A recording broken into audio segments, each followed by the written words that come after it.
Ito, tanong ni Kulas, sino ba yung gumawa ng batas kaya tayo meron tinatawag na provincial rate?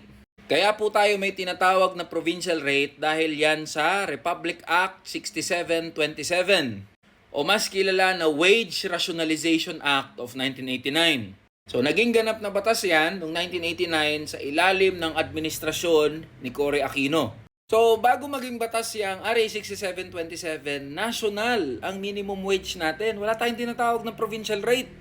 Kaya kahit manggagawa ka sa NCR, Luzon, Visayas at Mindanao, pantay na itinatakda ang sahod ng mga manggagawa. Ngayon kung dati naman pala, pantay na tinatakda ang sahod ng mga manggagawa kahit nasaan ka sa bansa natin, bakit ipinasa yung RA 6727? Natalakay ko na yan dun sa nauna kong video pero para recap lang sa mga viewers natin, ang pangako kasi ng RA 6727, dapat daw dalhin ang kaunlaran sa mga probinsya at rehiyon. Magkakaroon daw ng development sa mga probinsya at rehiyon kapag naging business friendly o competitive yung mga probinsya natin.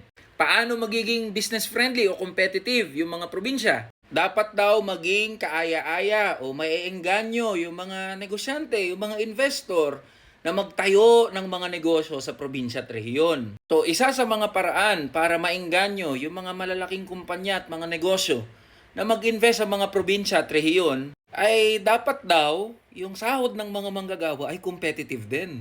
Ibig sabihin, dahil iba naman yung sitwasyon sa probinsya kaysa sa mga urban centers gaya ng National Capital Region, dapat daw hindi pantay yung sahod ng mga manggagawa. Kaya mula noong 1989, ibinigay na sa mga regional wage boards yung kapasidad na itakda ang sahod ng mga manggagawa sa buong bansa.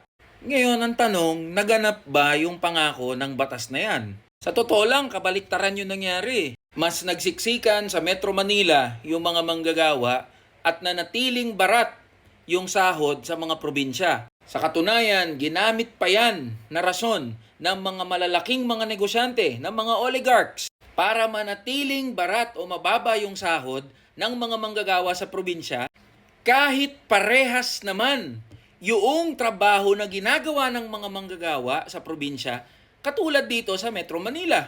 Kaya pansin nyo, parehas naman yung mga trabaho sa call center, probinsya o NCR. Parehas naman yung trabaho sa mga supermarket at department store, probinsya o NCR. Parehas naman yung nature ng trabaho sa mga export processing zone, sa mga EPSA. Parehas naman yung trabaho sa manufacturing, sa mga pabrika, sa mga tourist attraction sites natin, di ba? Parehas naman yung trabaho doon sa hotel and management industry.